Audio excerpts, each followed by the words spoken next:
दोस्तों, welcome to astrology info channel. आपका दिन कैसा रहेगा 18 मार्च 2023। तो शुरू करते हैं एक्वेरियस यानी बुझे दिलों से। सितारों की गर्दिश से निकलकर खुशकिस्मती के दरवाजे आप पर खुल चुके हैं, इसीलिए पहले से ज़्यादा कामयाब हो सकते हैं। आपको आज अपने मामूलाती ज़िंदगी को तेज़ कर देना है और जल्द अपनी मंजिल तक पहुंचने की कोशिश करनी है। आज एक शख्स से होने वाली मुलाकात आपके लिए हर लिहाज से शानदार हो सकती है।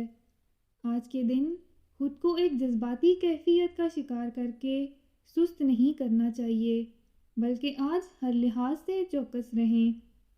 आपको अपने मसाइल पर काबू पाने की खातिर जो भी ताउन मिल रहा है उसको फौरी हासिल करते हुए चैलेंजेस और मसाइल को ख़त्म करें। आज किसी की भी बातों में आकर अपने प्यारे के साथ अपने मौजूदा ताल्लुकात को शदीद बनाने से गुरेज करें। आपको अपने प्रेमी की बातों को ज़्यादा तवज्जो से सुनने की ज़रूरत है। तजर्बाकार साथियों के मशवरे आपको तरक्की की जानब ले जा सकते हैं। आज अपनी आमदनी बढ़ाने की पूरी कोशिश करें। अपना हॉरोस्कोप सुनने का शुक्रिया। चैनल को सब्सक्राइब करें। वीडियो पसंद आए तो लाइक ज़रूर करें। तो कल मिलते हैं।